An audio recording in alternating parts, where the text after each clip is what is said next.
Hi friends, welcome to Diya Samayal.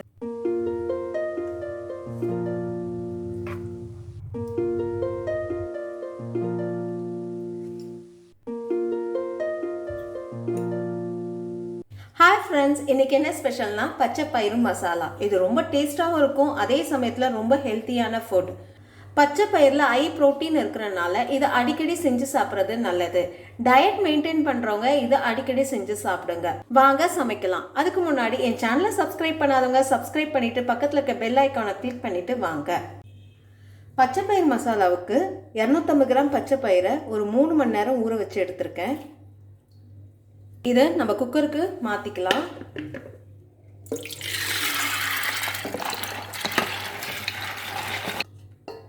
ஒரு 2 கல் உப்பு. அடுப்பை ஆன் பண்ணிக்கலாம். ஒரு கொதி வந்த உடனே மூடி போட்டு 2 விசில் வச்சு எடுத்துக்கலாம். நல்லா கொதிக்க ஆரம்பிச்சிருச்சு.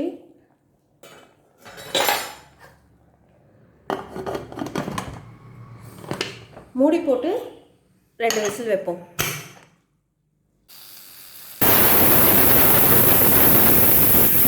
விசில் வந்துடுச்சு. அடுப்பை ஆஃப் பண்ணிவிட்டு இந்த ப்ரெஷர் ரிலீஸ் ஆகிற வரைக்கும் வெயிட் பண்ணலாம். ப்ரெஷர் ஃபுல்லாக ரிலீஸ் ஆகிடுச்சு. இப்போ ஓப்பன் பண்ணி பார்க்கலாம்.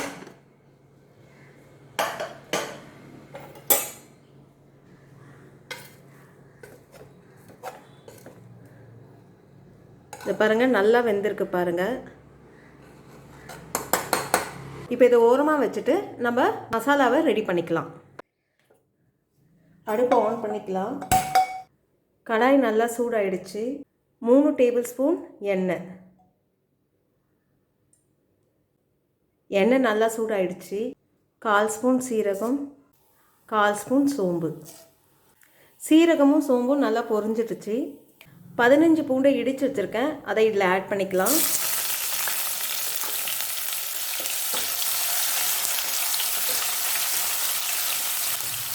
ஒரு பெரிய துண்டு இஞ்சி பொடிசாக நறுக்கி வச்சுருக்கேன், அதையும் இதில் ஆட் பண்ணிக்கலாம்.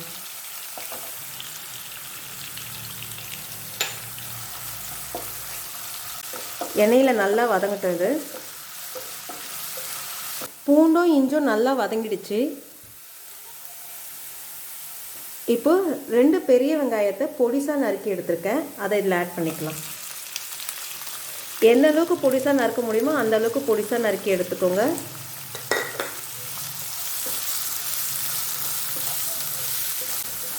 நல்லா கிளறி விடுங்க. வெங்காயத்தை நல்லா வதக்கணும். வெங்காயம் நல்லா பொன்னிறமாக மாறுற அளவுக்கு நல்லா வதக்கி எடுக்கணும்.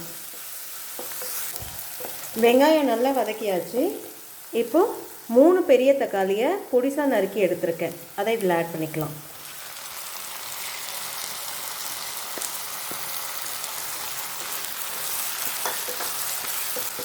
நல்லா கிளறி விடுங்க.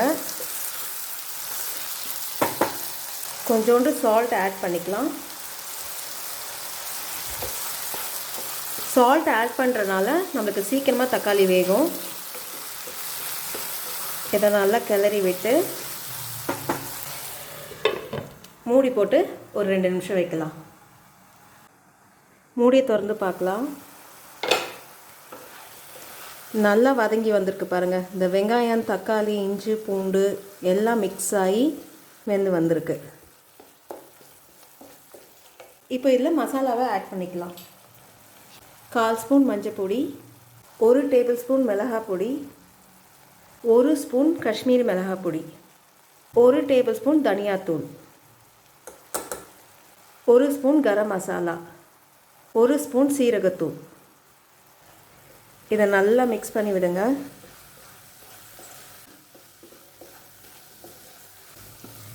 அந்த எண்ணெயிலே நல்லா வதக்கி விட்டாச்சு. இப்போது 1 கிளாஸ் தண்ணி.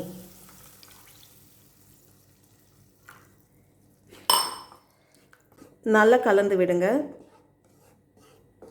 நான் உப்பு ஆட் பண்ணல, ஏற்கனவே நம்ம பச்சை பயிரை உப்பு போட்டு வேக வச்சுருக்கோம். தக்காளி வேகிறதுக்கும் நான் உப்பு ஆட் பண்ணியிருக்கேன், அதனால் உப்பு டேஸ்ட் பார்த்துட்டு நம்ம ஆட் பண்ணிக்கலாம். இது ஒரு கொதி வந்த உடனே மூடி போட்டு ஒரு 5 நிமிஷம் வைக்கலாம். நல்லா கொதிக்க ஆரம்பிச்சிருச்சு. மூடி போட்டு ஒரு 5 நிமிஷம் லோ ஃப்ளேமில் வைக்கலாம். அந்த மசாலாவுடைய ரா ஸ்மெல் போகிற அளவுக்கு இது குக் பண்ணால் போதும். மூடியை திறந்து பார்க்கலாம். அந்த எண்ணெய்லாம் மேலே பிரிஞ்சு வந்திருக்கு பாருங்கள். நல்லா மிக்ஸ் பண்ணி விடுங்க. அந்த மசாலாவுடைய ரா ஸ்மெல்லாம் நல்லா போயிடுச்சு. இப்போ நம்ம வேக வச்ச பயிரை இதில் ஆட் பண்ணிக்கலாம்.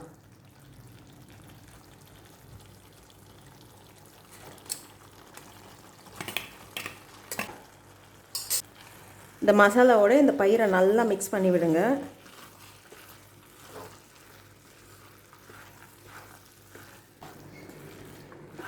நல்லா மிக்ஸ் பண்ணி விட்டாச்சு. இப்போ இதில் ஒரு கிளாஸ் தண்ணியை ஆட் பண்ணிக்கலாம்.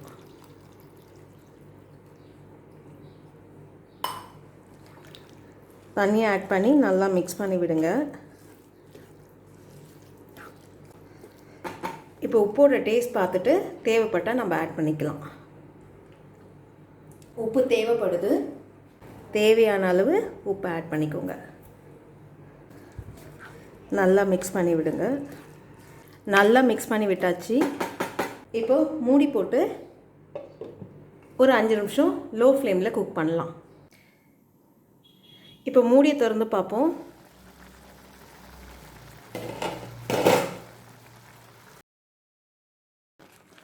நல்லா கலந்து விடுங்க. அந்த மசாலாவும் பயிரும் நல்லா சேர்ந்து குக்காகி வந்திருக்கு. இப்போ இதில் கொஞ்சம் கருவேப்பிலை, ஒரு கை கொத்தமல்லி, இதை நல்லா கலந்து விடுங்க. கருவேப்பிலையை கடைசியாக சேருங்க, அதோடய ஃப்ளேவர் ரொம்ப நல்லாயிருக்கும். நல்லா கலந்து விட்டாச்சு. கடைசியாக ஒரு டேபிள் ஸ்பூன் பட்டர்.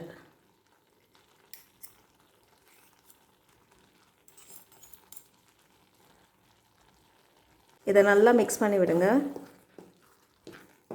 கடைசியாக பட்டர் சேர்க்குறனால இந்த கிரேவி கொஞ்சம் நல்லா ரிச்சாக இருக்கும், ரெஸ்டாரண்ட் ஸ்டைலில் இருக்கும். நல்லா மிக்ஸ் பண்ணி விட்டுட்டு அடுப்பு ஆஃப் பண்ணிக்கோங்க. கடைசியாக குட்டி லெமன் ஜூஸ் அப்படியே பிழிஞ்சு விடுங்க. இது ஆப்ஷனல், உங்களுக்கு தேவைப்பட்டால் பிழிஞ்சுக்கோங்க, இல்லைன்னா வேண்டாம். மிக்ஸ் பண்ணி விட்டுருங்க. இந்த கடைசியாக லெமன் சேர்க்குறனால நாக்குக்கு ஒரு பஞ்ச் கிடைக்கும். அந்த பயிரும் அந்த லெமனோட ஃப்ளேவர், கொத்தமல்லியோட ஃப்ளேவர் எல்லாம் சேர்த்து சாப்பிடும் போது நாக்குக்கு ஒரு நல்ல டேஸ்ட்டு கிடைக்கும். ரொம்ப டேஸ்டான, அதே சமயத்தில் ரொம்ப ஹெல்த்தியான பச்சை பயிறு கிரேவி ரெடி ஆகிடுச்சு. இந்த வீடியோ உங்களுக்கு பிடிச்சிருந்தால் லைக் பண்ணுங்கள், ஷேர் பண்ணுங்கள், அப்படியே உங்களுடைய கருத்துக்களை எனக்கு கமெண்ட் பண்ணுங்கள். இது வரைக்கும் என் சேனலை சப்ஸ்கிரைப் பண்ணாதவங்க சப்ஸ்கிரைப் பண்ணிவிட்டு பக்கத்தில் இருக்கிற பெல் ஐக்கானை கிளிக் பண்ணிவிட்டு ஆல்ன்ற பட்டனை ப்ரெஸ் பண்ணுங்கள். அப்போ தான் நான் போடுற வீடியோ மிஸ் பண்ணாமல் உங்களால் பார்க்க முடியும். நன்றி, வணக்கம்.